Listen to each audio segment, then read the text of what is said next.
أدواته بسيطة لبساطة إمكاناته، لكن أهم هذه الأدوات عقله وأفكاره.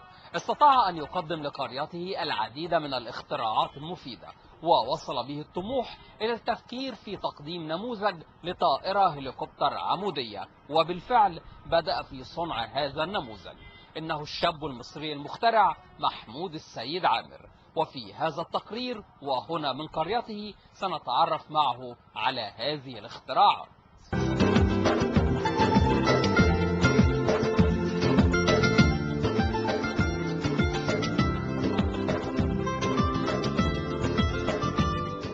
قصة محمود مع الاختراع بدأت وهو طفل صغير دون توجيه أو مساعدة من أحد.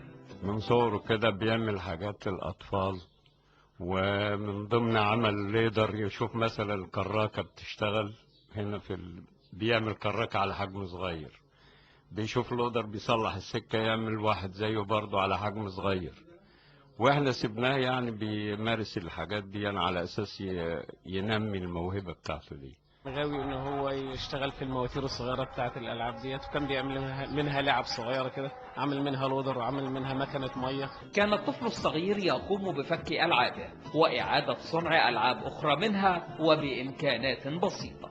بسبب مفيش امكانيات كنت بهد الحاجه ديت واعمل واحده تانية من جديد، اخد الحاجه اللي فيها واعمل منها حاجه جديده.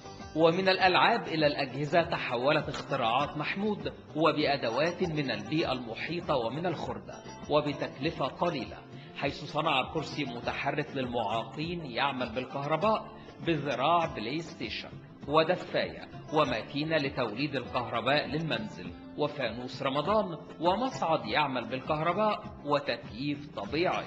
التكييف ده بيشتغل بالميه من تحت الارض، ما بيسببش اي مشكله للمجال، لان الميه بتيجي من تحت الارض وبتنزل تاني تحت الارض، وما بيحتاجش كهرباء، لان بقانون الجاذبيه جاذبيه الميه اللي طالعه هي جاذبيه الميه اللي نازله. على السطح ستجد ونشا يستخدمه أهل المنزل لنقل المحصول الزراعي أو في أي استخدامات أخرى. صنعه محمود بدلا من تأجير أو شراء ونش من السوق. انا عملت كذا ونش للناس في البلد، لما شافوا الفكره عجبتهم. وطبعا الونش الجديد بكام؟ ب 8000 جنيه. انا كنت بعمله ما بيعديش 1500 او 1000 جنيه. ولأسرته ولأهل قريته وجد محمود بأفكاره واختراعاته حلا لبعض مشكلاته.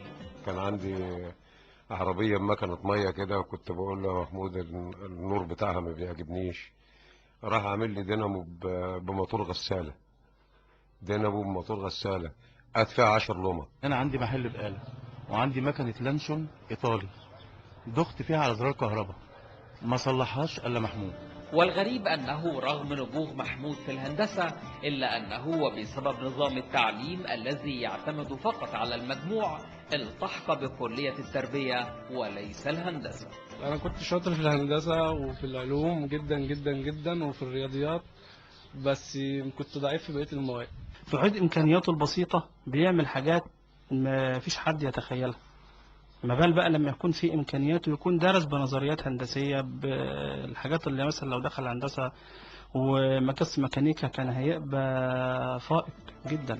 أحدث اختراعات محمود محاولة تصنيع طائرة هليكوبتر عمودية كلها من الحديد الخردة، وموتور سيارة قديمة بعد إجراء تعديلات على الموتور، والتكلفة لم تتجاوز 25,000 جنيه. المفروض كنت اجيب موتور تاني خالص، بس طبعا معيش فلوس اجيب الموتور الاغلى اللي كان في دماغي، فجبت الموتور السوزوكي ده هو اللي اتحكم فيها كنموذج.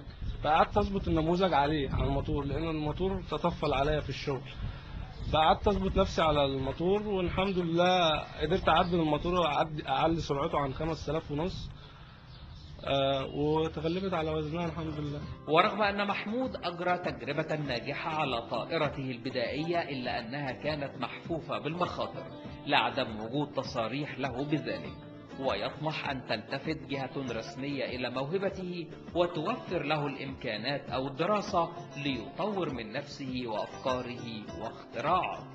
من اقل الامكانيات والله، يعني انا بالنسبه لي انا كان امكانياتي مخرطه كنت بسافر لها امشي لها يجي 3 4 كيلو، وانا عندي صاروخ وشنيور ومكنه لحام، دي الامكانيات اللي كانت معايا.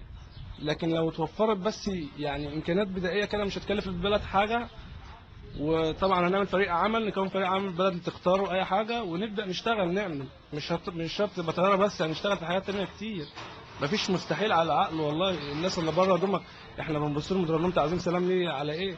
ده بني ادمين زينا. لم يسجل محمود أيا من اختراعاته أو أفكاره، ولم يسعى إلى أحد لمساعدته، لكن نبوغه وموهبته تستحقان ولو بعض الاهتمام ليستفيد منهما المجتمع باختراعات نافعة. لا ينقص هذا الشاب الأفكار ولا الطموح، ما ينقصه فقط هو الإمكانات والتشجيع ليحول أفكاره وأحلامه إلى اختراعات مفيدة، فدائما الاختراعات الكبيرة تبدأ بأحلام بسيطة.